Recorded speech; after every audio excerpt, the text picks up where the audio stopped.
여러분 안녕하십니까? 12시에 반가운 얼굴 박민영의 SNS 박민영 인사드립니다.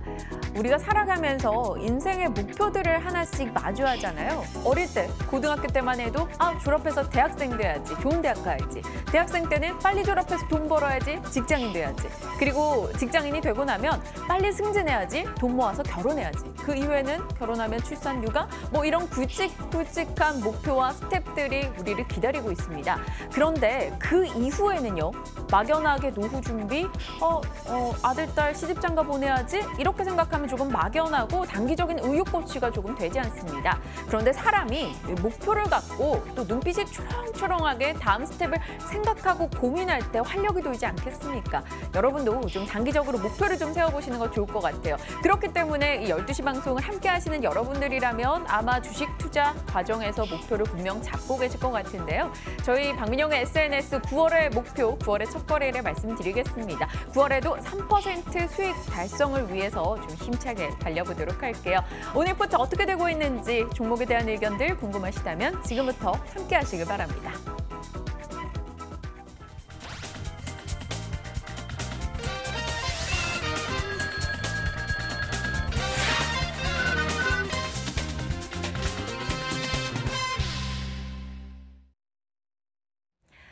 힘들다고 포기하면 아마추어겠죠. 힘들고 어려움에도 불구하고 해낸다면 프로가 될 수 있습니다. 프로가 되기 위한 도전은 계속됩니다. 박앵커의 올백 시간입니다. 이 시각 함께하는 두 분 인사 나눌게요. 박재영 차장님, 권홍섭 주임님 모셨습니다. 어서 오세요. 안녕하십니까. 안녕하십니까. 네, 안녕하십니까. 시청자 여러분들께 말씀드려야겠죠. 저희 사실 8월에 이 목표가 3% 수익 달성이었는데 아쉽게도 8월에 달성하지 못했습니다. 원금 회복도 8월엔 해내지 못했고요. 그런데 9월에는 원금 회복 뛰어넘어서 3% 수익을 달성해보자라고 또 새롭게 목표를 잡았어요. 박 차장님, 네. 괜찮겠죠? 이번엔 달성 가능하겠죠? 시장 조금만 문제 없다라고 한다면 8월 말에 한 열흘 정도 시장이 올랐죠. 그러면서 수익률 빠르게 확 치고 올라왔는데 9월에 그런 좀 악재들만 좀 없다라고 한다면 충분히 할 수 있다라고 보고요. 손실도 많이 줄였어요. 그 기간 동안 많이 줄여왔기 때문에 충분히 할 수 있을 거다라고 자신감을 좀 표현을 해보도록 하겠습니다. 뭔가 쫄망쫄망한 눈빛으로 말씀을 해주시니까 될 것 같은 생각이 들어요. 권 주임님, 네. 시원하게 이발도 하고 오셨는데 저희 네. 시원하게 수익 달성 가능하겠죠? 예, 아무래도 이제 앞서 말씀하신 대로 이제 시장에 대한 충격이 없다면 거기에 대해서 충분히 저희가 가지고 있는 포트폴리오를 보더라도 굉장히 좀 견고한 그런 흐름들이 나타나기 때문에 그런 부분에 있어서 지금 현재 시황이라든지 그리고 외국인 수급이라든지 그런 부분을 봤을 때는 일단 현물 쪽에서는 현재 7월 이후에 외국인이 거의 한 1조 3천억 가까이 매수를 했고요. 그리고 이번 9월물 그러니까는 선물옵션 동시 만기일인 9월물에서는 1조 2천억 정도 순매수세가 들어왔습니다. 이제 지수장에 대한 어느 정도 환경이 조성이 되고 있고 그런 부분으로 봤을 때는 코스피의 경우에는 한 2,380선까지는 아마 좀 무리 없이 올라갈 여지도 크다 이렇게 보여지고요. 거기에서 가장 수혜받는 것이 삼성전자나 SK하이닉스 이런 쪽으로 해가지고 수급이 올리면 그렇게 좀 반도체 쪽으로도 한번 이제 많이 낙폭이 컸던 것들이 좀 회복을 하면서 올라올 것 같고요.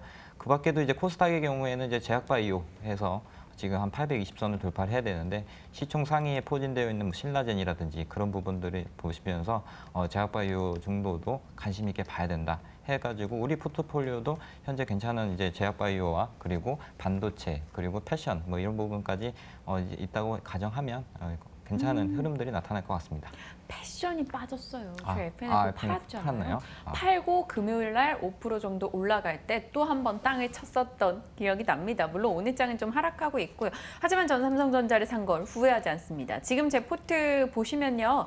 사마콘덴서 3% 수익, 코나이 28.5% 수익, 바이오리더스 4% 수익 구간입니다. 원익 IPS와 삼성전자, IT의 요 종목들이 조금 포트의 발목을 잡고 있는데요. 원익 IPS 9% 손실이에요. 좀 조정에 대한 생각을 살짝 해볼 필요가 있을 것 같다라고 생각이 듭니다. 잠시 후에 좀 이야기를 나눠볼 거고요. 채팅창에도 많은 분들이 글을 올려주고 계십니다. 박 차장님께 박 차장님 별명이 채팅창에서 꾀돌님이시거든요. 꾀돌.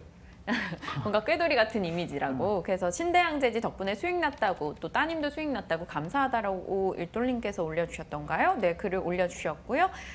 권주임님 오늘 똘망똘망한 안경 해리포터 같다는 글도 올라오고 있습니다. 포트에 대한 의견은 잠시 후에 저희 듣고요. 오늘 좀 궁금한 부분들이 있어서 얘기 좀 나눠보고 싶습니다. 박 차장님, 이 방탄소년단 또 빌보드에서 정상을 차지했다, 이런 소식이 전달이 됐습니다. 관련해서 저희 엔터주 한번 담아볼까요? 키스트 어때요?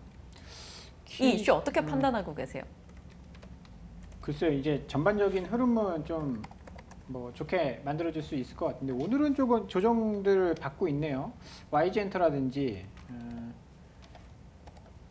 SM 이런 종목들, 그리고 지금 시장 굉장히 핫하게 만들던 JYP엔터 오늘 다 조정을 받고 있는데요. 잠깐 좀 쉬어가는 흐름이 나올 수도 있어 보여요. 방탄소년단이 사실 국내 엔터계에 미치는 영향은 크지 않을 것 같거든요. 방탄소년단이 이제 미국에 진출해서 빌보드 이제 큰 성공을 거둔다 라고 해서 이제 뒤에 후발주자들이 미국에 가서 성공을 거둔다라는 보장이 없어요. 그때 싸이가 한번 미국에서 큰 히트를 치고 나서 그 다음에 후속타가 없었지 않습니까? 그런 점에서 봤을 때는 이제 개별적인 움직임의 가능성이 있다라고 보고요. 방탄소년단과 관련돼서 그쪽에 투자를 했었던 기업들, 키스트라든지 넷마블이라든지 이런 쪽에 지분이 있는 회사들 있잖아요. 그런 회사들은 사실 잠깐 움직일 가능성이 있지만 방탄소년단 없이 여기까지 올라온 엔터주들이거든요. 네. JYP도 그렇고요. JYP도 방탄소년단 때문에 올라간 건 아니고 YG엔터도 사실 최근에 굉장히 핫하게 움직이다가 오늘 좀 조정을 받고 있는데 일단 방탄소년단 때문에 이런 쪽을 한다라는 것은 조금 어려울 것 같고 네. 굳이 한다라고 한다면 JYP엔터나 YG엔터테인먼트가 조정받았을 때 들어가는 게 저는 좀 더 현명하지 않나, 현명한 생각일 것 같다라고 말씀을 좀 드려보겠습니다. 매일 두 분 얼굴 보다가 또 이렇게 뒤에 방탄소년단이랑 같이 이 얼굴 보고 하니까 또 뭔가 느낌이 건주임님 도리도리 절레절레 하시는데 맞아요. 사실 건주임님께서도 JYP엔터나 YG엔터나 최근에 엔터주 얘기도 참 많이 해주셨었는데 그때 좀 담아볼 걸 하는 또 거를 이야기하고는 있습니다. 방탄소년단 저는 개인적으로 랩몬 좋아하거든요. 두 분은 잘 모르시나 봐요? 건주임님 잘 모르세요? BTS? 음악만 좋아합니다. 음악 좋아하고. 그 음원 이제 제가 보통 라디오 틀으면 이제 AFKN이라고 네. 미군 방송에서 이제 빌보드 차트를 틀어주는데 네. 갑자기 거기서 한국어가 나오는 거예요. 알고 보니까 반갑죠. BTS 그 노래가 거기에 나왔다는 것이 어떻게 보면 실질적으로도 외국인들이 많이 듣고 있는 그런 인기를 좀 실감을 할 수가 있었습니다. 저는 유튜브에서 이 토크쇼 영상을 찾아보면서 이 방탄소년단 인터뷰들 이런 거에서 랩몬의 활약이 굉장하더라고요. 그런 거 보면서 좀 푹 빠져들었던 것 같아요. 엔터주 얘기 아무래도 오늘 이슈가 됐던 만큼 좀 관심을 가져보자라는 차원에서 질문을 드려봤었고요. 건주임님. 네. 남북 경협주가 강세를 기록합니다. 네. 대북 특사단 5일 방북 소식 이런 게 전달이 되면서 올라가고 있어요. 철도주 이런 종목들이요. 건설주도 그렇고요. 네. 어떨까요? 이 남북경협주에서 또 요거 좀 짧은 시기 매매해갖고 살짝 노려보는 건요. 네, 확실히 근데 좀 리스크가 크다고 볼 수 있죠. 좀 장기적인 안목에서 한다면은 이제 분할 매수 관점을 해가지고 어느 정도 리스크 관리를 하면서 할 수가 있는데 이번 이제 9월 5일 방북은 아무래도 구구절과 관련된 행사 때문에 거기에 대해서 이제 회담이 열리는 걸로 보여집니다. 일단은 우리나라하고 북한이 이제 남북 경협과 관련된 경제 개발에 대한 내용들을 위주로 해서 얘기를 많이 오가고 있지만 결과론적으로는 또 유엔과 그리고 미국이 걸려 있기 때문에 유엔 안보리에서 계속적으로 제재 결의를 하고 있고 거기에 대해서 만약에 우리나라가 잘못 지원하게 되면 또 결의 위반으로서 이제 세컨더리 보이콧까지 우리나라의 기업들한테 타격이 줄 수 있기 때문에 그런 부분에서 참 조심스럽게 해야 되고요. 제가 보는 남북경협주는 빠지면 사고 일단 이슈가 생기면 파는 게 그런 부분들이 어떻게 보면 매매 하나의 기법이라 볼 수가 있겠습니다. 현재 지금은 이제 9월 5일 방북한다고 해서 올랐으니까 쫓아서 사는 것보다는 네. 만약에 취소가 됐거나 아니면 조금 빠졌을 때 눌림목에서 한번 매수를 해보는 그런 매매 전략이 좋아 보이고요. 그때가 되면 저희에게 얘기해 주세요. 네, 딱히 뭐 이제 관심은 안 가지만 조금 그 가운데서도 대장주를 한번 발굴해서 요거를 한번 사보면 괜찮겠다라고 한번 소개를 해드리도록 하겠습니다. 알겠습니다. 경력주 일단 오늘은 패스해보겠습니다. 많은 분들이 궁금하실 것 같아서 저도 이야기를 나눴어요. 자, 두 남자의 종목 가겠습니다. 9월 첫 번째 두 남자의 종목들은 어떤 걸까요? 열어보시죠. 박재영 차장님의 오늘의 종목은요. 한세실업, 그리고 메디톡스가 다시 나왔네요. 권주임님, 파라다이스 재등판했습니다. 그리고 GMP입니다. 박 차장님과 한세실업 얘기 나눠볼까요? 아무래도 의류 쪽에서는 박 차장님이랑 궁합이 잘 맞았었기 때문에 FNF나 휠라코리아 이런 종목들 잘 갔었잖아요. 한세실업, 이번엔 좀 살짝 달라요, 성격이. 일단은 그 브랜드 있는 업체들이 성적이 좋지 않았어요. 그런데 우리가 그 중에서는 휠라코리아라든지 FNF를 잘 찍어서 맞아요. 이제 올라갔고, OEM 쪽은 굉장히 암흑속을 지나왔습니다. 암흑속을 지나왔는데 2분기 실적 이후 뭐 영업무역 같은 경우에는 1분기 실적 발표하고 나서 굉장한 이제 반등을 보였습니다. 한세실업은 조금 더 이제 속도가 늦었었는데요. 한세실업 같은 경우에는 대표적인 OEM 업체죠. 우리나라를 대표하는 영업무역과 함께 대표적인 OEM 업체인데 주가가 굉장히 좋지 못했습니다. 이유는 원래 이제 미국 쪽에 수출을 많이 하는데 미국 쪽의 바이어가 수주를 많이 주지를 않았어요. 네. 이유는 자기네들도 옷이 안 팔린다라는 거죠. 그리고 과거처럼 창고에 옷을 많이 재워놓고 팔던 시기는 조금 지나갔습니다. SPA 브랜드들이 대부분 그런 전략을 하죠. 몇몇 개 찔러보고 거기서 잘 되나 싶으면 그때 뭐 재고를 확 늘리고, 그렇지 않으면 재고를 빨리빨리 쳐내는 그런 전략들을 사용을 하면서 OEM 업체들이 굉장히 어려움을 겪었거든요. 그런데 2분기 실적이 영업이익이 예상치 57억이었는데 100억이 넘게 나왔어요. 거의 2배 정도 나오면서, 물론 본인들도 굉장히 뼈를 깎는 노력을 했겠죠. 그래서 매출이 많이 안 늘다 보니까, 수주가 많이 안 되다 보니까 비용을 좀 줄이자, 이런 것들도 영향을 많이 미쳤었던 것 같고, 자회사 한세MK도 실적이 좋아졌습니다. 그리고 하반기부터는 OEM 쪽 뭐 수주가 한 5, 6% 전년 대비해서 한 5, 6%씩 성장할 것이다라는 분석들도 나오고 있는 그런 상황이고요. 최근에 환율도 우호적입니다. 수출 기업인데 이제 1,100원대 이상의 환율이다라고 한다면 굉장히 긍정적이고, 여기에 베트남 공장이 가동률이 늘어나고 있거든요. 베트남 공장 인건비라든지 이런 거 봤을 때는 뭐 이익성에 도움이 많이 될 수 있습니다. 그리고 3분기부터는요, 그 성수기에 들어가요. OEM 업체들은 4분기 옷이 비싸죠. 4분기 옷이 겨울 옷들이 비싸요. 여름 옷은 뭐 팔아봐야 티나 그렇죠. 이런 거잖아요. 마진이 크지 않죠. 그렇죠. 근데 겨울 옷들은 패딩이나 이런 것들을 판매하기 때문에 이익이 높습니다. 그런데 3분기에는, 그러니까 4분기에 팔 옷은 3분기 정도에는 나와줘야 돼요. 지금 아마 백화점이나 이런 데 가시면 가을 옷 없을 거예요. 패딩이 벌써도 그렇죠. 나왔더라고요. 지금 패딩이 나와 있어야 됩니다. 그렇기 때문에 3분기 되면 한세실업 같은 OEM 업체들 성수기에 진입을 합니다. 아까 베트남 공장 가동률 높아졌다라고 했죠. OEM 수주 조금 늘어난다라고 했죠. 큐가 늘어나고 코스트가 줄어든다. 거기에다 성수기까지 들어가는데 환율도 우호적이다. 그러면 한번 긍정적으로 봐야 된다. 워낙 오랫동안 하락을 했기 때문에 긍정적으로 볼 필요가 있다라고 생각을 해서요. 낙폭 과대 반등 측면에서 한세실업 긍정적으로 보셔도 좋을 것 같고요. 최근에 뭐 주봉 보시면 정말 눈물나게 하락을 했어요. 7만 원대 정말 좋았던 시절 2015년 지나고 나서 2만 원대까지 떨어졌습니다. 뭐 13,000원대까지 떨어졌죠. 정말 많이 떨어졌죠. 그리고 나서 올라오고 있는 상황이고요. 분위기도 나쁘지 않아요. 외국인 기관 수급이 계속 좋아지고 있습니다. 수급이요.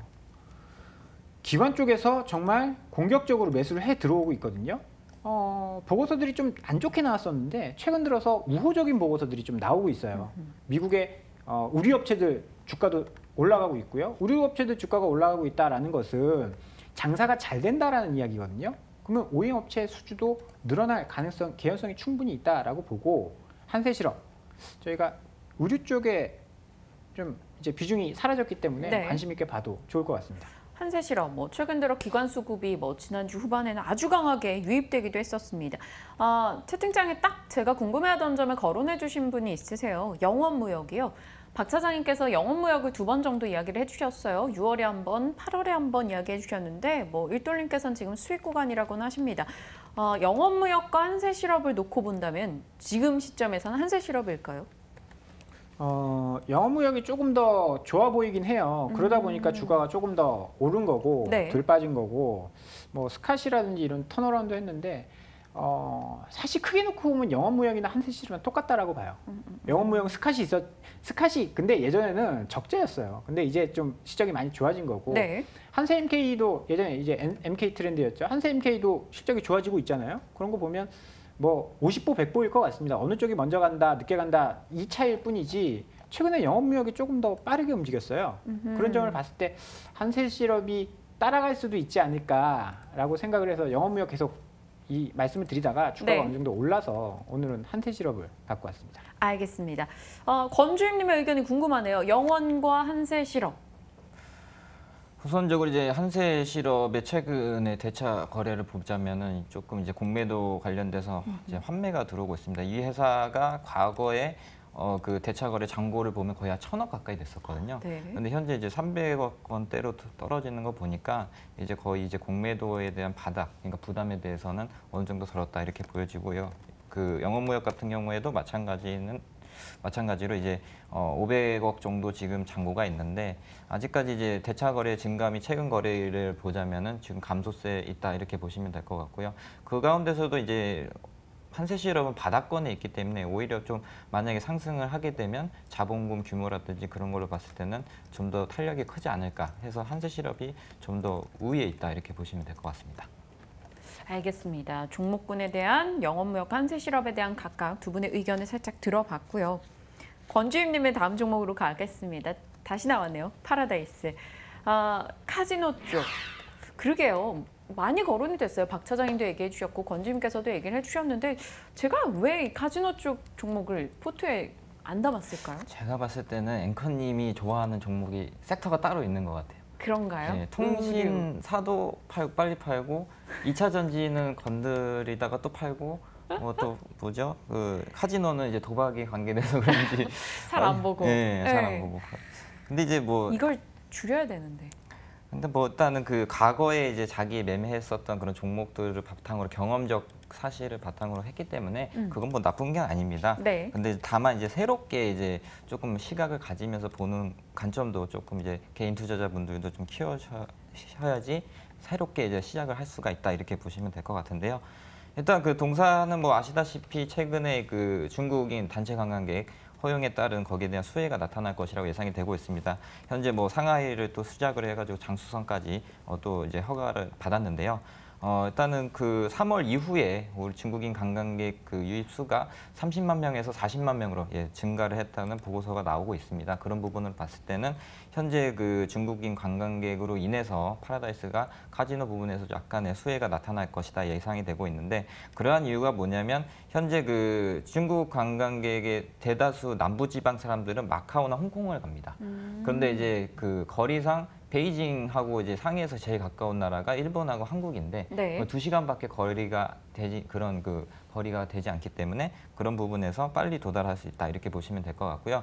그러나 이제 그 최근에 파라다이스 인천 같은 경우에는 리조트 복합 리조트라고 하지만 이제 뭐 식사할 데도 없고 뭐 지금 한 5군데밖에 없다고 합니다. 음식점이. 그런데 이제 거기에 대해서 이제 9월 말부터는 1-2 구역이 개장 예정에 임박함에 따라서 거기에 포함된 클럽이라든지 아니면은 면세점, 뭐 엔터테인먼트 이런 부분들이 이제 그 파라다이스 인천에서 이제 개장이 되기 때문에 그런 부분에서 중국인 관광객의 뭐라고 해야 되죠? 투숙률이 높아진다고 해야 되나요? 카지노를 하다가 배고파서 서울 가서 밥 먹고 이런 경우가 생기지 않고 계속 그 리조트 안에서 머물면서 어느 정도 그 카지노도 복합적으로 계속할 수 있는 그런 부분들이 있다고 보여지고요. 향후에 지금 일본 VIP 드랍액이 올라가고 있는데 전년 대비해서 한 30%에서 50% 정도 성장률을 하고 있습니다. 그러한 이유가 뭐냐면 일본의 경우에는 현재 지금 빤찌꼬라는 그 카지노가 대세였는데 거기에 대해서 산업의 규제를 하면서 우리나라의 부산이라든지 인천 쪽으로 오는 그 일본인 관광객 수가 늘어나고 있다고 합니다. 그런 부분으로 봤을 때 일본인 VIP 드랍액과 그리고 중국 관광객에 대한 어느 정도 효과가 나타날 것이라 예상이 되고 있고요. 최근에 이제 일본이 이제 내국인까지 그 카지노를 할 수 있는 그런 법안이 통과가 됐다고 합니다. 만약에 그렇게 될 경우에는 한 2020년도, 2021년 정도 되면 거기에 대해서 그 내국인까지 우리나라에 유입됐던 내국인이 일본에 가서 카지노를 할 수 있는 경우가 생기는데요. 근데 이제 파라다이스의 경우에는 세가사미라는 이제 일본 회사와 합작을 했죠. 네. 파라다이스 인천의 경우에는 파라다이스 세가사미로 해가지고 지분율을 한 45% 갖고 있는데 원래 세가사미는 카지노에 대해서 운영에 대한 경험이 거의 없습니다. 현재 그 파라다이스 인천이나 부산 같은 경우에는 오로지 파라다이스 혼자서 운영을 하기 때문에 향후에 일본에서 그 내국인 카지노 허용에 따른 운영을 동업자를 선택을 했을 때 이 파라다이스가 아마 동사가 가장 그 동업자로서 일본 카지노 시장의 운영이라든지 그런 부분에서 시장을 진출할 수 있다고 보여지고요. 그런 부분에서 현재 그 주가 수준은 밸류가 상당히 낮게 되어 있다. 네. 그래서 목표가는 한 3만 원 정도 보고 있고요. 그리고 손절가는 뭐 변동성 시장이니까 짧게 18,000원 정도 잡고 매매를 하시면 될 것 같습니다. 지금이 21,100원인데 목표가 3만 원 제시를 해주셨어요. 사실 카지노 관련한 종목들 저희 박앵커의 올백 포트 시간에 한 5번 정도 거론이 됐습니다. 그런데 포트에 한 번도 담지 않았다는 게 또 신기하기도 하네요. 파라다이스 뭐 당연히 박 차장님께서도 의견을 한번 주셨었던 종목인 걸로 알고 있는데요. 맞죠? 네, 그랬었죠. 네, 강원랜드도 주셨었고 네. 한번 봐주실까요? 잘 올라가고 있다가 최근에 좀 탄력이 둔화됐는데 일단 2분기 실적이 좀 이제 부진했죠. 작년 하반기의 실적이 워낙 좋았다가 파라다이스 시티가 이제 흑자 전환할 거라고 생각도 못했는데 흑자 전환하면서 기대감이 굉장히 커졌는데 실적이 이어가줬으면 참 더할 나위 없이 좋았을 텐데 그러지 좀 못했다라는 게 좀 아쉽고요. 근데 뭐 실적은 차차 좋아지겠죠. 중국인 관광객들 늘어나고 최근에는 뭐 홀드율 이런 것들 많이 좋아지고 있다라고 해요. 일반인들 출입이 좀 많이 늘어나면서 그러니까 중국 제외한 다른 쪽에 출입이 늘어나면서 홀드율도 늘어나고 있고 매출 다변화라고 해야 되죠. 이걸 매출 다변화라고 해야 되나요? 중국인뿐만이 아니라 다른 지역에 요새는 한국에 태국인들이 그렇게 많이 온다 그래요. 이제 카지노에도 많이 온다라고. 네. 그런 점들이 사실 긍정적이고 포트에 안 담긴 거는 아마 우리 박앵커가 카지노를 한 번도 안 가봐서. 저 싱가포르에서 한 번 가봤어요. 아 그래요? 네. 카지노를 가봤으면 이게 황금알을 낳는 거이구나 이런 생각을 할 텐데. 그럴 것 같기는 해요. 그런데 네. 이제 뭐 그런 성향의 차이도 좀 있는 것 같고 지금 뭐 그렇게 핫한 주가 흐름을 보이고 있지 못해요. 뭐 그래서 그런 것 같은데 일단 분위기는 잘 보고 있어야 될 것 같아요. 왜냐하면 이쪽에 중국인 관광객이 늘어난다라고 한다면 면세점이라든지 이런 것도 굉장히 좋지만 실질적으로 돈을 엄청 많이 버는 것이 여기거든요. 우리가 예전에 주식을 많이 하셨던 분들은 GK의 파라다이스 주가 보시면 정말 어마어마한 상승을 봤을 거예요. 이때부터 이때거든요. 정말 얘들은 이때부터 이 구간까지는 황금알을 낳는 거위였어요. 3,000원에서 10배 올랐잖아요. 단기간에. 네. 그만큼 돈도 잘 벌었었고 그런데 역성장하게 된 계기는 그때 규제다 뭐다 하면서 이제 실적이 역성장하면서 빠진 거거든요. 그런데 실적이 다시 좋아진다? 파라다이스 같은 경우에는 파라다이스 시티 이거 캐펙스 투자한 거거든요. 그것까지 가해진다라고 하면 정말 이거에 못지않은 상승을 보일 가능성도 충분히 있습니다. 이 뭐 유동성이 풍부한 시장 아니겠습니까? 그래서 관심은 계속 좀 두고 봐야 된다라고 보고 있습니다. 네, 저런 차트를 보면 꼭 그런 생각 한 번쯤 하지 않나요? 시간을 되돌려서 내가 과거로 돌아간다면 어떤 종목을 사놓겠다. 이런 사담이긴 한데 살짝 그런 거 얘기해 볼까요? 그런 거 나는 그런 종목이 하나 있다면 어떤 걸까? 권주현님 먼저. 저요? 네. 시간을 되돌렸어요. 타임머신 타고 갈 수 있어요. 그럼 어떤 종목을 사겠다? 그 참 되게 어려운 질문인데요. 일단 뭐 가장 최근에 본 종목이 신라젠이 맞아요. 많이들 그런 얘기 하실 거예요. 작년에. 작년에 이제 저한테 이제 의뢰가 들어왔는데 그 종목 분석을 상장하기 전에 분석을 해달라고 해가지고 봤는데 이제 뭐 여러 가지 이제 표적 항암 그 항암제라든지 뭐 그런 부분에 있어서는 굉장히 좀 특이했었는데 그때 당시에는 뭐 증시가 굉장히 좀 암울했었고 그리고 바이오제약이 아직까지 그런 부분에서 우리나라에서는 아직 그 기술력이라든지 그런 부분들이 저평가돼 있어서 뭐 거기에 대해서는 확신을 갖지 못했는데 뭐 이제 얘기를 들어보고 이제 실체로 들어다 보니까 10배 뭐 이상 가버리고 맞아요. 그러니까 어마어마했었죠. 작년에 핫한 종목 하나 네. 꼽으라면 많은 분들이 아마 신라젠 꼽으실 것 같아요. 그래서 우리가 투자할 때 네. 그 섹터마다 이제 좀 준비를 하는 것들이 필요해요. 물론 이제 올라가는 거 이제 쫓아서 사는 것도 나쁘지 않지만 그 미리 이제 제약바이오가 신다 그러면 남북경협지하고 남북경협지 신다 그러면 제약바이오 하고 그리고 반도체 신다 그러면은 뭐 엔터주 뭐 아니면 2차 전지주 뭐 이런 식으로 좀 순환적으로 이제 투자를 하는 것이 그리고 이제 한창 불 붙을 때 한 6개월 정도 1년 정도는 가니까 예, 그런 것 좀 감안하면서 시간차로 두고 다음에 이제 반도체가 지금 많이 하락을 했으니까 좀 한 번씩 조금 분할로 이제 사가지고 담아보는, 예, 네. 반응하는 그런 이렇게 순환매적인 좀 관점에서도 투자하는 것도 괜찮아 보입니다. 떨어질 때 사는 걸 제가 잘 못하는 것 같아요. 이 낮은 가격에서. 박 차장님 짤막하게 혹시 그런 종목 있으시다면? 사막 콘덴서나 메디톡스 같은 거 사야 되지 않을까요? 과거에 돌아갔을 때? 그렇죠. 아. 메디톡스는 제가 2011년도에 이제 영업점에 있을 때 네. 꽤 강하게 뭐 성형외과, 피부과 다 돌아다니면서 이거 하셔야 된다고. 근데 그때는 장사가 잘 안 됐어요. 왜냐면 그때는 엘러반이 대부분 이제 잡고 있던 때여서 그랬고 사막 콘덴서 같은 경우에는 확신이 없었죠. 야, 이거 전기차가 이럴까?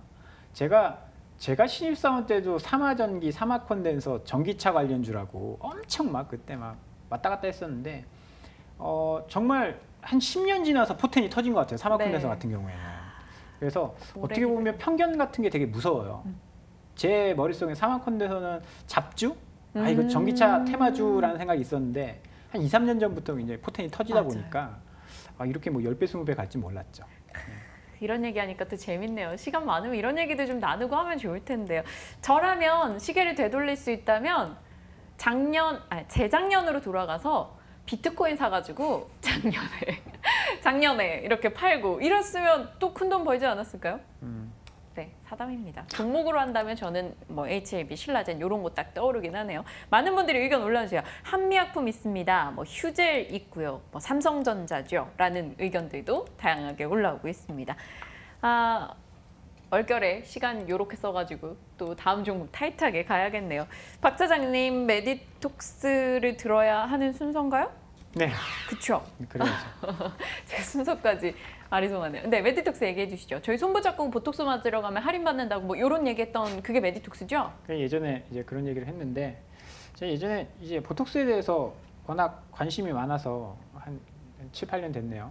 메디톡스 처음 상장하고 얼마 안 됐을 때 공부를 굉장히 좀 많이 했었는데 그때 시장이 이제 확연히 열리는 것 같아요. 그 당시에 그때랑 이제 좀 다른 점이 메디톡스는 해자가 있다. 더 이상 균주를 받을 수 있는 기업이 없을 것이다 라고 했는데 그게 약간 뭐 휴젤이라든지 경쟁업체가 나오긴 했는데 워낙에 기술력이 있는 업체다 보니까 보톡스 우리가 이 보톨리늄 톡신이라는 이 제제가 원조가 엘러간사의 보톡스 이게 고유명사가 된 거 아니겠습니까? 그런데 그런 회사에까지도 기술을 나눠줄 수 있는 경지에까지 갔습니다. 원래 이제 이 오너 되시는 분이 카이스트의 이제 학자 출신이세요. 그래서 기술력에 대해서는 굉장히 앞서 나가는 그런 기업이다라는 데 자부하고 있는 거고요. 최근에 글로벌리하게 움직이고 있습니다. 국내에서 1위 한지는 꽤 오래됐죠. 국내에서 1위 하고 미국 진출, 중국 진출, 동남아 진출까지 하고 있습니다. 미국은 이제 엘러간에서 임상을 하고 있고 이제 신형 제제죠. 신형 제제에 대해서 임상을 하고 있고 중국은 올해 CFDA 승인 신청을 했습니다. 내년도에는 아마 허가가 날 것이다라고 봐요. 그러면 13억 인구인가요? 13억 인구가 1%만 보톡스를 맞는다라고 하더라도 대단한 거고요. 얼마 전에 이제 대만 진출 관련된 이슈가 있었는데요. 대만 진출, 대만은 그렇게 인구 자체가 많지 않은데 화교에서 굉장히 이제 중요한 역할을 한다라는 측면에서 동남아 시장까지 커질 수 있는 그러면 뭐 전 세계를 호령할 수 있겠죠. 그런 부분에 모멘텀을 가지고 있고요. 밸류에이션상으로 사실 살짝 비쌀 수 있다라고 볼 수 있는데 이거는 생산에 문제가 조금 있었던 거예요. 그리고 공장 캐파를 계속 늘렸잖아요. 지금 주가도 어느 정도 조정을 받았고 밸류에이션도 조정 국면이고 실적이 늘어난다라고 한다면 프리미엄을 충분히 줄 수 있는 업계 1위 기술력 있는 업체다라고 생각을 해서요. 조정받은 측면을 잘 좀 활용을 하면 좋을 것 같다라는 말씀 드려보겠습니다. 알겠습니다. 메디톡스 한 3번째 얘기를 듣고 있는 것 같아요. 저희 방송 보면서 보유하셨다라는 분들도 계시네요. 자, 권주임님의 종목 갑니다. GMP 소개 좀 자세히 부탁드립니다. 네, 지난번에 한번 우리가 샀다가 좀 밀려가지고 예, 한번 손절을 했던 뼈아픈 기억이 있는데요. 최근에 이제 GMP의 행보가 참 독보적이다 이렇게 보시면 될 것 같습니다. 이제 본업은 이제 라미네이팅이라고 해가지고 뭐 어떤 그 복사라든지 그리고 위조 방지 이런 부분에 이제 특화가 돼 있는 업체인데 최근 들어서 자회사인 VT 코스메틱 화장품 쪽에서 매출이 어느 정도 나오면서 2분기가 흑자 전환에 성공을 했고요. 3분기도 마찬가지로 아마 영업이익은 50억 정도 나올 것이라고 예상이 되기 때문에 지속적으로 성장하고 있는 회사다 이렇게 보시면 될 것 같습니다. 자회사 VT 코스메틱을 간단히 설명드리자면은 이제 과거에 이제 그 화장품과 관련해서 방탄소년단과 이제 그 광고 채용 모델로 채용을 해가지고 이제 그 계속적으로 광고를 하고 있는데요. 지금 현재 중국에는 타오바오하고 그리고 홍콩 쪽에 계속적으로 매출을 진출을 하려고 지금 계획을 하고 있습니다. 지난 금요일이었죠. 금요일부터는 이제 TVN이라든지 이런 그 공영 방송이 아니죠, 그 뭐죠? 종편 방송 중에서도 네. 이제 TV 광고를 이제 새롭게 시작을 하게 됐고요. 현재 그 색조 시장하고 그리고 이제 기초는 아니지만 마스크팩을 이제 새롭게 한번 런칭을 하려는 모습들이 나타나고 있습니다. 당연히 이제 방탄소년단을 활용을 해서 모델로 차용을 해가지고 뭐 반탕 마스크라든지 그런 부분을 이제 중국과 그리고 일본 그리고 홍콩까지 이렇게 3개국에 좀 할 것이라고 예상이 되고 있고요. 현재 그 VT 코스메틱에 대한 성장세는 계속적으로 멈추지 모르고 올라가고 있는 것 같습니다. 그런 부분으로 봤을 때 이제 GMP 본업에서도 흑자 전환을 했고 그리고 화장품 쪽에서도 연매출 한 400억, 500억 내지 나올 수 있는 그런 부분들이 있기 때문에 그런 부분에서 GMP는 현재 주가도 한 9,000원 정도 올라왔지만 여기서 이제 투자 포인트로 잡을 것이 연기금이 최초로 샀다는 겁니다. 그간 이제 기관에 대해서 매수 수급이 없었는데 네. 수급을 좀 보면 연기금이 지난 8월 27일과 24일 날 이렇게 좀 매수세가 들어왔습니다. 이제 어떻게 보면은 좀 보면 상징적인 건데요. 그간 이제 투신이라든지 사모펀드, 뭐 금융투자 쪽에서는 매수가 들어왔지만 연기금에서는 굉장히 이제 패시브한 자금이기 때문에 들어오지 않았는데 이런 그 GMP에 대해서 변화하는 모습을 보면서 어떻게 보면은 투자 포트폴리오에 편입이 됐다는 거는 어느 정도 이제 이 회사가 이제 과거의 GMP가 아닌 새롭게 바뀌고 있는 GMP에 대해서 다시 재평가를 받고 있지 않나 그런 부분에서 한번 투자 포인트를 잡으시고 관심 있게 봐야 된다 이렇게 보시면 될 것 같습니다. 권주임님의 오늘의 종목 파라다이스나 GMP 다 뭐 중국 쪽 모멘텀을 좀 안고 있는 종목들이시네요. GMP 방탄소년단 오늘 화면에서 2번이나 만나봤습니다. 고민스럽습니다. 그러네요. 박 사장님께 질문을 드려야 될 것 같아요. 음악은 나왔지만 제가 빠른 결정하기가 좀 어려워요. 네. 포트를 비운다면 오늘 어떤 걸 비워야 될까요? 참 건드리기가 애매하죠. 제일 나쁜 걸 비워야겠죠. 원익IPS입니다 라고 얘기하시려나요? 아마 그래야 될 것 같아요. 원익IPS 특히 딱히 문제가 보이는 게 없어요. 사마콘드에서 약간 좀 처지고 있는데 이게 꺾였다라고 보기 좀 어렵거든요. 네. 뭐 그렇다라고 본다면 이 중에서 제일 손실나고 있는 거 잘라야죠. 원익IPS 손실을 좀 줄였긴 했습니다. 10만 원 넘어가던 손실을 좀 줄여놓기는 했는데 영 탄력적으로 좀 줄여주지 못하고 있다라는 생각도 들고요. 건주님은 어떻게 보세요? 저도 좀 궁금한 게 오늘 하락할 때 삼성전자를 조금 더 사모아가고 싶다 이런 생각도 살짝 드는데 그럼 너무 비중이 커질까요? 뭐 삼성전자 추가 매수하는 것도 나쁘지 않죠. 그러나 이제 우리가 이제 포트 운영상 그 조금 무거운 것들에 대해서 수익을 바로바로 낼 수가 없잖아요. 네. 만약에 삼성전자가 이제 지수로 해가지고 올라간다 하더라도 맞네요. 49,500원 이 정도 뭐 이렇게 갈 것 같은데 아무튼 이 정도로 봤을 때는 굉장히 움직임이 둔화돼서 일단은 조금 빠르게 좀 갈 수 있는 종목들로 좀 그런 부분에서 포트폴리오를 좀 다시 짜봐야 되지 않을까 그런 의미에서 저는 삼성전자를 팔고 바이오 리도스를 팔고 뭐 이렇게 해가지고 새롭게 사보는 것도 나쁘지 않을 것 같습니다. 삼성전자와 바이오리더스를 팔자고요? 네. 오. 그러면 이제 뭐 39,000원이고 3,000원이니까 손실은 안 났잖아요. 그럼 삼성전자를 딱 이거를 들고 있다 파는 격이 되는데. 근데 뭐 이제 움직임이 지금 뭐 저희 입장에서는 네. 그렇게 탄력적으로 움직이지 못하니까 제가 만약에 한 100억, 200억 있으면 삼성전자를 사는 게 맞겠죠. 근데 이제 그닥 100만 원 정도라면 다른 종목으로 편입을 하는 게 빠르지 않을까 싶습니다. 와, 기분 나빠요. 채팅창에 지금 제가 원익 IPS 파는 거 고민하니까 다 받을 준비하신다고 원익 IPS 사야지 뭐 이런 글들 올라오시고 안 팔 거예요. 네, 박 차장님, 삼성전자 매도 의견이 나왔어요. 어떻게 생각하세요? 글쎄요. 일단 오늘 외국인들이 좀 팔고 있어요. 네. 외국인이 파는 게 아마 삼성전자의 하락의 원인인 것 같고, 저는 결국은 이제 시장을 본다라고 한다면 삼성전자나 하이닉스가 올라올 것 같아요. 작년 하반기가 아니죠. 저번 달 이제 하순에 삼성전자 하이닉스가 외국인 수급과 함께 좀 빠르게 올라왔잖아요. 지수가 올라오려면 그런 상황들이 벌어져야 되고 그런 상황들을 가정한다면 삼성전자 들고 있어야 되는 거다라고 생각을 하고요. 9월 달에 더 안 좋아질 거는 저는 없을 것 같아서 네. 뭐 삼성전자로 단타치기는 조금 그럴 것 같아요. 좀 들고 와보죠. 네, 고민스럽습니다. 일단 오늘 포트 동결하겠습니다. 네, 오늘은 포트를 좀 묶어놓고 갈 거고요.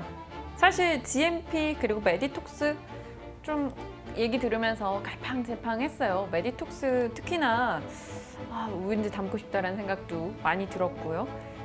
근데 오늘 일단 동결하고요. 뭐 앞서 누가 모두 팔자라는 얘기 하셨는데 그것도 아예 고려하지 않고 있는 건 아닙니다. 9월이니까 또 수익을 지금 나고 있으니까 전체적으로 수익이 한 3% 정도 나고 있으니까 요거 싹 정리해서 새롭게 한번 9월 포트 구성을 해볼까 이런 생각도 살짝 하기는 했었어요. 일단 오늘 포트 동결했고요. PD님께서 절대 그렇게까지 하지 말자라고 얘기를 하시는데요. 일단 건들지 않았는데요. 그러고 나니까 시간이 조금 생기네요. 그래서 시청자 궁금주를 살짝 볼게요. 앞서 두 종목 정도 제가 뽑아놨는데 건우님께서 농랩셀 보유 중인데 오늘 올라갑니다. 건주임님 어떻게 할까요? 라고 보내주셨어요. 녹십자 랩셀이요? 네, 그렇죠. 예, 그럼요. 줄여서 얘기했군요. 분위기 좋습니다. 뭐 현재 녹십자 셀을 기반으로 해가지고 이제 제약 바이오장이 다시 올라가고 있고 녹십자 랩셀의 경우에는 이제 NK 세포를 기반으로 해서 거기에 대해서 뭐 새롭게 이제 카티라는 게 있는데 새롭게 이제 CAR-NK 해가지고 자연살해 세포를 이용한 표적 항암제를 개발을 하고 있고요. 그런 부분에서 뭐 녹십자 랩셀이나 녹십자 셀이나 지금 현재 녹십자 그룹사에 대한 그 주식 흐름도 괜찮아 보이고요. 지금 이제 거의 다 이제 그 보정동 사옥에 대해서는 입주가 마무리된 걸로 보여집니다. 그래서 이제 바이어들이 좀 왔다 갔다 하고 그런 부분에서 아마 이제 GMP까지 허가 받는 데는 한 1년 정도 소요가 될 것이라고 예상이 되고 있지만 현재 뭐 녹십자 랩셀의 경우에는 그간 지금 계속적으로 주가가 많이 쉬었기 때문에 일단 거래량이 한번 터졌고 그리고 121선 위를 강하게 돌파하면서 올라간다면 그 위에 전고점인 72,000원 정도까지도 확인을 할 수가 있는데 다만 우리가 확인해야 될 것이 NK세포와 관련된 임상에 대한 그런 프로시드를 좀 봐야 됩니다. 뭐 2상이 끝나고 3상은 어떻게 준비가 되고 뭐 환자 모집 수는 어떻게 되고 그런 거를 계속적으로 모니터링을 해야지만이 어느 정도 이 시장에서 이길 수가 있는 거지 뭐 이제 3상이 될 거다라고 이제 막연하게 기다리다 보면은 또 제약바이오가 휘청일 때 또 이제 리스크 관리가 안 돼서 이렇게 그럴 수 있는데요. 현재까지 분위기는 양호하고 그리고 72,000원, 한 66,000원에서는 1차 차익 실현 매도를 하고 72,000원까지는 한번 홀딩하는 전략 이런 게 좋아 보입니다. 알겠습니다. 녹십자 랩셀 이야기 나눠봤어요. 건우님께 도움이 되셨길 바라보고요. 아마 수익이실 텐데요. 축하드립니다. 그리고 사도셋째님께서 OCI 매수가 10만 원입니다. 더 가져갈까요? 이야기하셨는데 지금 12만 원대니까 수익 구간이에요.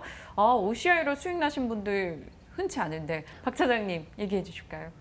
뭐 괜찮은 것 같아요. 제가 얼마 전에 이거 OCI 가져오면서 그런 말씀 드렸죠. 강한 자가 살아남는 게 아니고 살아남는 자가 강한 거다. OCI 부동산 개발하면서 정말 지금 이 치킨 게임에서 살아남으려고 발악을 지금 하고 있습니다. 그러면 언젠가는 사실 화석연료가 고갈이 되지 않더라도 사용하지 않는 날이 올 거거든요. 그럼 태양광이라든지 풍력 이런 뭐 수요는 늘어날 겁니다. 그러면 살아남는 자가 반도체 시장처럼 아마 과정을 형성할 거예요. 그런 쪽에 기대를 갖는다면 지금 OCI 주가 저는 뭐 싸다라고 보고 있고요. 워낙 이제 악재들이 많이 반영이 됐기 때문에 주가가 여기까지 온 거고, 뭐 다시 이제 뭐 재도약할 그런 시점들이 다가오고 있어서 여러분께 소개를 드린 건데, 10만 원에 사셨으면 저는 조금 더 홀딩해봐도 좋을 것 같아요. 뭐 전저점 있는 뭐 13만 원 구간이라든지 14만 원대까지도 한번 노려봐도 나쁘지 않을 것 같습니다. 인천 그 하객동 부지 이제 투자가 들어갔거든요. 모멘텀은 충분히 살아있다라고 보셔도 좋을 것 같습니다. 알겠습니다. 오늘 또 시청자분들이 즉각적으로 주신 궁금주였는데 어쩜 이렇게 두 분은 마치 준비하신 듯이 얘기를 잘 해주시나 모르겠어요. 두 남자의 종목 각각 흐름들 체크하시면서 여러분은 추이 지켜보시고요. 오늘은 포트 동결했지만 내일은 또 어떨지 모릅니다. 파격적인 변신이 기다릴 수도 있고요. 냉정하게 포트 좀 돌아보면서 저도 고민을 더 해오도록 할게요. 자, 박앤코의 올백 한 주 시작하는 월요일 9월의 첫 번째 거래일 함께해 주신 이 두 분과 인사 나눌게요. 권홍섭 주인님, 박재영 차장님 수고하셨습니다. 감사합니다.